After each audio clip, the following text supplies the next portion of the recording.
रा.चि. ढेरे यांच्या ललितबंध या लेखसंग्रहातून ताटी उघडा ज्ञानेश्वरा नावाचा लेख. ज्ञानदेवा, तू 21 वर्षाच्या जीवनकाळात किती नि काय सोसलेस, त्याची कल्पनाही आम्हाला सोसवत नाही. या सोशिकपणाने तू क्षमेलाही लाजवले आहेस. तनामनाला कोळपून टाकणाऱ्या उन्हाळ्यात तू शरदाचे चांदणे अनुभवलेस नि इवल्याशा चकोर तलंगांसंगे मवाळ मनाने अमृतकण वेचीत बसलास. ज्या खडांच्या वाकुडेपणाने तू अंतर्बाह्य रक्ताळून गेलास, त्यांच्याही भल्यासाठी तू सर्वात्मकाजवळ पदर पसरलास. आपल्या महान वाग्यज्ञाचे पुण्यपणाला लावून तू कधी रागावला नाहीस, संतापला नाहीस, छळणाऱ्या समाजापासून मुरडला नाहीस. तुझ्या लेखी माणसे चुकतात ती अज्ञानाने, अन म्हणूनच अज्ञानाने अंधारलेल्या अमावास्येच्या रात्री तू पौर्णिमेचा सोहळा साजरा केलास. दुःखाने पिचलेल्या जीवनातही अक्षय सुखाचे संगीत भरलेस. स्वतः सकल ममत्वाच्या अतीत राहूनही मायेला आचवलेल्या अगतिकांना माऊलीची ममता दिलीस. याचमुळे तुझा लेकरूपणा विसरून आम्ही तुला माऊली म्हटले. पण ज्ञानदेवा, तू कधीच रागावू नये हेही आम्हाला भावले नाही. एखाद्या वेळी तरी तू रागावला असलाच पाहिजे, असे आम्हाला वाटले. म्हणूनच आमच्या कल्पनेच्या अलकावतीत एकदा तू रागावलास नि कुटीचे कवाड लावून घेऊन आत बसलास. बाहेर इवलीशी मुक्ताई कवाड ठोठावते आहे अन समजावणीच्या सुरात विनवते आहे. विश्व जाहलिया वनी संत मुखे व्हावे पाणी, आपण तरुण विश्व तारा ताटी उघडा ज्ञानेश्वरा. मग तू ताटी उघडलीस अन प्रसन्नतेच्या चांदण्याची बरसात करीत बाहेर आलास. मुक्ताई मुक्तपणाने हसली. अपराधाच्या जाणीवेत अवघडलेली अलकावतीही हसली. तू अनेकदा रागावला असतास तरी फारसे बिघडले नसते. आमच्यासाठी मुक्ताईने पुन्हा पुन्हा ताटी ठोठावली असती. पण शेवटी तू न रागावताच निरोपाचा सोहळा साजरा करून संजीवन समाधीच्या गुंफेत जाऊन बसलास. तेव्हा आमचे सारे मार्ग रुद्ध झाले.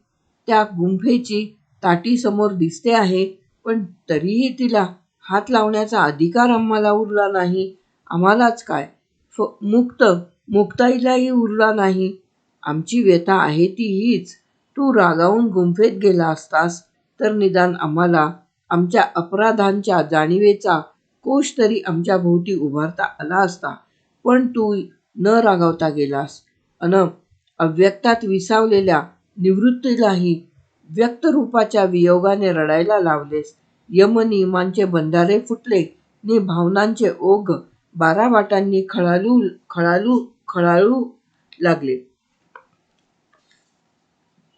तपाचे हिमालय वियोगाच्या उन्हाळ्यात विरघळून गेले. सहवासाला आचवलेले अद्वैत हिमपुटी बनले. संवादाला पारखे झालेले मौन वाणीच्या आश्रयासाठी आसुसले. तुझे सगुण साकार रूपडे दृष्टीआड होताना आणिकांची हृदये किती व्याकुळली असतील, त्याची कल्पनाही करवत नाही. ज्ञानदेवा, नामयाने तुझ्या पुनर्दर्शनाची आळ घेतली होती अन तू ती पुरवलीस असे म्हणतात. मग आम्हालाच असे कुढायला का लावतोस? अव्यक्ताची उपासना हा नित्य नवा अग्निप्रवेश आहे, हे तूच ना सांगितलेस. आम्हा पामरांना प्रतीत व्हावे म्हणूनच ना तू प्रमेय रुचीस आणलेस नि महाबोधाला कोवळीक दिलीस. इंद्रियांपलीकडचा अनुभव घ्यायला आम्ही समर्थ नाही म्हणूनच ना तू शब्दांच्या द्वारा अरूप रूपाला आणलेस आणि अतींद्रिय इंद्रियांकरवी भोगविलेस. तुझ्या आग्रहामुळेच ना तू निर्गुण निराकाराला अक्षरांच्या लाख भुजा फुटल्या आणि त्यांनी कोट्यावधी जीवांना प्रीतिपडिभराने कवेत घेतले. माऊलीला सारीच लेकरे सारखी असतात, तरीही दुबळ्या बावळ्या नि वांड मुलांना तिच्या मायेची साय साखर अधिक लागते म्हणतात. पण ज्ञानदेवा, तू पुनर्दर्शन दिलेस ते नामदेवांना, एकनाथांना. कवाडाची खीळ न काढताही तुला पाहण्याचे त्यांना सामर्थ्य होते. अशांना हा उलटा पक्षपात तुझ्या माऊलीपणाला बाधक नाही का? तुझे ते शुद्ध स्फटिकासारखे नितळ रूप रत्नबीजाला कोंब फुटावे तशी इंद्रियांची प्रभा, आतली चैतन्याची ज्योत बाहेर कांतीवर झळाळते आहे. संध्या रंगाची मूस ओतल्याप्रमाणे कोवळे तांबूस तेज अवयवांतून ओसंडत आहे. जणू सोनचाफ्याचा कळा, जणू अमृताचा पुतळा, जणू कोवळिकेचा बहरलेला मळा. शारदाच्या ओलाव्याने पालवलेल्या चंद्रबिंबासारखे ते सौम्य शीतल रूप. सुवर्णावर उधळलेल्या माणकांच्या चुऱ्यासारखी ती कांतीवरची रोमवळी. मोत्यांच्या दाटणीने शिंपल्याची शिवण उतटावी तशी डोळ्यांच्या पात्यातून उमलणारी गगनगामी दृष्टी. सोनरुखाच्या पालवीसारखी कोवळी अंगुळे, त्या पालवीतून फुटणाऱ्या अम्लान रत्नकळ्यांसारखी नवीन नखे. तुझ्या वाणीची खाणी लुटून तुझे वर्णन करायचे म्हटले तरी अशक्य होते. सात्विकतेच्या आळ्यात अंकुरलेले रूपडे तू सात्विकतेच्या आळ्यात अंकुरलेले रूपडे तू योगसाधनेच्या अमृतदळाचे सिंचन करून फुलवलेस. खरे तर तुला न कळताच ते फुलले. ज्या समकालीन भाग्यवंतांनी दिठीच्या अंजुळीतून त्या रूपाचे अमृतपान केले असेल, त्यांच्या भाग्याचा आम्हाला हेवा वाटला, तर त्यात आमचे काय चुकले?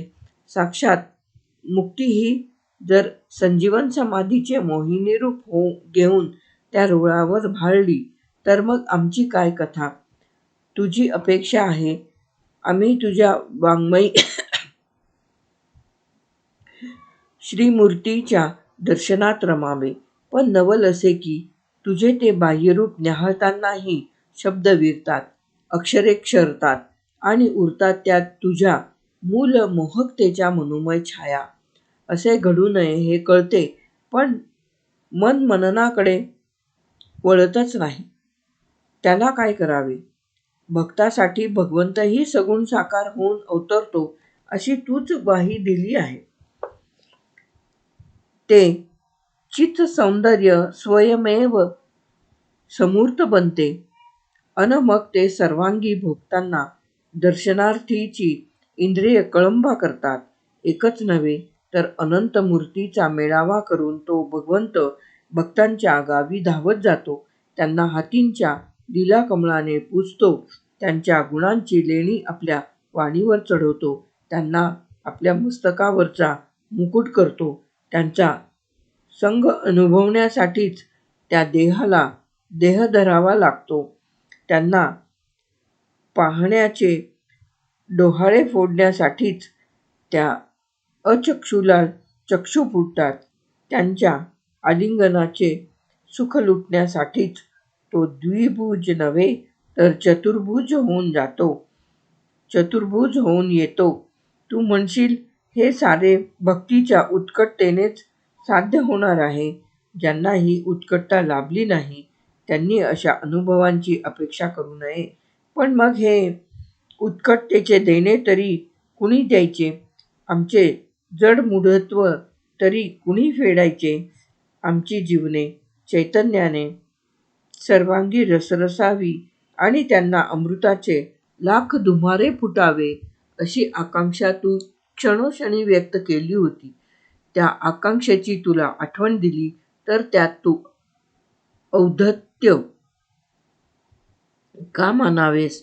आमचे आम्हाला भले करण्याचे बळ असते तर थोराडपणातही तुझ्या कुशीत शिरण्याचा बालिशपणा आम्ही केला नसता. तू एकदा लेकरू म्हणून आम्हाला पत्करलेस, आता तुला माऊलीचे ब्रीद सांभाळायलाच हवे. तू आता रागवलास तरी आमचा हट्ट चालूच राहणार. रोषे प्रेम दुणावटे पडियंताचेनी. हे आता आम्हालाही माहीत झाले आहे. वासरू गाईच्या कासेला जेवढ्या अधिक ढुशा देते तेवढा ती अधिक पाना सोडते हेही आम्हाला माहीत आहे. चक्षूंनी तुझे दर्शन घेण्याची ओढ असूनही शक्ती नाही आणि अंतःचक्षू तर उघडत नाही. अशा अगतिक अवस्थेत आम्हा पामरांना एकच शक्य आहे, ते म्हणजे तुला संपूर्ण विसरणे. पण तू असा मोहनीय आहेस की विसरू म्हटले तरी विसरू देत नाहीस. साऱ्या स्थूल सूक्ष्म सौंदर्यानुभवावर तू आपली मुद्रा उमटवून गेला आहेस. ग्रीष्मात वणवलेल्या भूमीवर वोळलेल्या पहिल्या सजल मेघातली श्यामल कृपा तुझे स्मरण घडवते. वर्षाकाळात ओहळलेल्या शैलाचे सर्वांग कोमल अंकुरांनी हिरवळले की आनंदाने रोमांचित झालेल्या तुझ्या मूर्तीची आठवण येते. भ्रमराला उरीच आठवून जळावर आंदोळणाऱ्या कमलकलिकेकडे पाहिले की आतल्या सुखाच्या उर्मीने डोलणारा तू दृष्टीपुढे तरंगू लागतोस. कापूर केळीची गर्भपुटे कापुराच्या कोंदाटाने उकलल्यावर त्यातून गळणाऱ्या पुलिका पाहिल्या की दिव्य दर्शनाने पाझरणाऱ्या तुझ्या नेत्रांकडे मन ओढले जाते. शारदीय चंद्रकळेत अमृताची सांडणी होऊ लागली की जळराशीवर नाचणाऱ्या चंद्रिकेच्या वेली निरखीत तू एखाद्या घाटावर विसावला असशील असे उगाचच वाटत राहते. एवढेच नव्हे तर करुणांकित प्रज्ञेचा प्रत्येक विभ्रम हा तुझे स्मरण घडवल्या वाचून राहत नाही. मग तुला विसरायचे तरी कसे? ज्यांना तुझ्या अपार्थिव दर्शनासाठी दिव्य चक्षु लाभले आहेत त्या विरळा भाग्यवंतांविषयी आम्हाला आदर वाटतो. पण ज्यांना सूक्ष्म सौंदर्याचे दर्शन घेण्याची शक्तीच काय, पण ओढही नाही आणि स्थूल सौंदर्याची चाडही नाही, अशा भगतगणांनी तुला आपल्या क्षुद्रतेत कोंडण्याचा प्रयत्न करावा अन गुप्तधनाची राखण करणाऱ्या यक्षांच्या ईर्षेने दर्शनेच्छूंवर तुटून पडावे हे मात्र आम्ही समजू शकत नाही. तुझ्या दर्शनाच्या ओढीने आमची मने आक्रोशून उठत आहेत. ताटी उघडा. ज्ञानेश्वरा. लेख समाप्त.